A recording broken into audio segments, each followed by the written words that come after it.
this book, Mindless Eating. He's director of the Food and Brand Lab at Cornell University, and he's here with me, and we are going to experience mindless eating. What exactly is mindless eating? Well, mindless eating is eating more than we think we're eating and enjoying it a lot less than we otherwise would. You mean we can't keep track of how much we're eating? No, the typical person makes 200 decisions about food a day. If you were to ask them, they'd believe they made about 15. But in reality, just for breakfast, Really? Well, just for breakfast, they decide what cereal to have, whether to pour one bowl or two bowls, skim milk, whole milk, to have a refill. There's 12 decisions that are made before you even take a bite. Wow, okay, well, we've got some food here. What might be influencing me or you to eat more than we think we should? Well, let's look at how much we're going to like it. I can guarantee you're going to like this a lot more than you like this, because this is poached eggs on English muffins. This, on the other hand, is eggs Florentine. It's described that it has Norwegian salmon. It's described in a lot of detail. Just reading that description off the menu is going to make your expectations that you're going to like the food higher.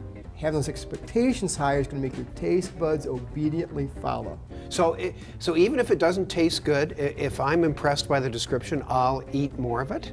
You may not eat more of it, but you're going to like it a whole lot more. I mean, one thing we found, even with wine, if we give people wine that says it's from California, they enjoy the food a lot more that they're eating with it. Really? If we tell them it's from North Dakota, even though it's the same wine, you know, they don't like the food as much, they end up finishing earlier, and they end up not making reservations very soon. Now, one obvious thing here is that we have really approximately the same meals. Yeah. I've got a few onions you don't have, but your plate is about twice as big as mine. What does that do? Well, what happens is that we find that when people serve themselves onto a bigger plate, they end up putting a lot more food on, typically about 30% more, because look, I mean, that looks like a really nice big meal. This looks like barely an appetizer. In fact, to make these plates look similarly full, I mean, I'm going to have to add a few more potatoes there. Now, I think it's looking a little bit better now. But so we make judgments based on whether there's empty spaces there? Yeah, it's a very subtle bias, because what it does, it suggests to us what the appropriate amount is to eat.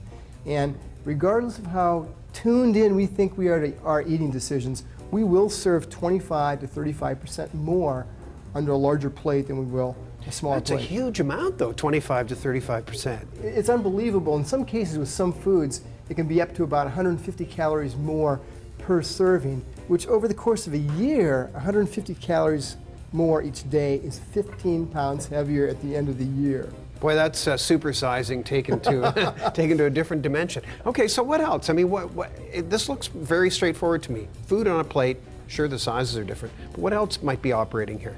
Well, something else that's operating is anytime we think something... You don't mind if I start eating? Oh, man, mindlessly. Yeah, that's right. That's right.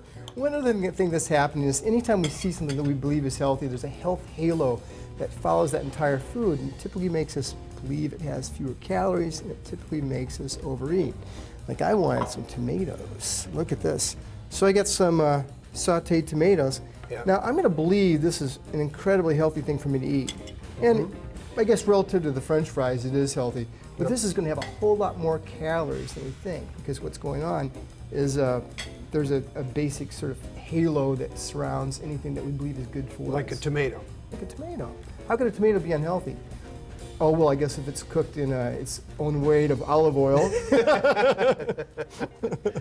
Now, you don't just sort of look at people operating restaurants, but you do experiments in your lab. Can you give me a sense of the kinds of things that you do? Want some bacon?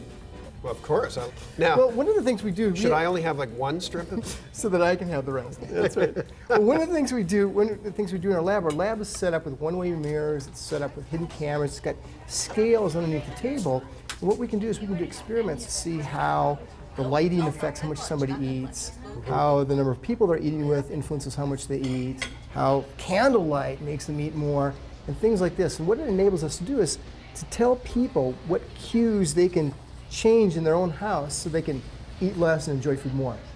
Now, but the title of your book is Mindless Eating. Is it really possible for people to sort of step back from that and say, I'm being influenced by all these things that you mentioned in the book, I can correct that? Or is it just too easy to fall into the same old habits? It's really easy to fall into the same habits, so that's why the key thing to do is just to reorganize, what we call re-engineer your house, so that you don't have to make these decisions all the time, so that you're eating off of smaller plates, you're pouring in your tall, skinny glasses rather than short, wide glasses.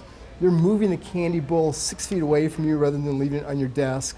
That's the sort of thing that a person is very easy to do. That's a mindless solution to this. So Brian, but what if I'm not in that controlled environment of home? I'm out at a restaurant. What should I do? Well, in addition to your entree, you can eat one other item. You can have an appetizer, you can have a side dish, you can have a dessert. You can't have all three. Okay, I'll take it seriously. Thanks, Brian. Dr. Brian Wansink is director of the Food and Brand Lab at Cornell University in Ithaca, New York. He's also author of Mindless Eating: Why We Eat More Than We Think.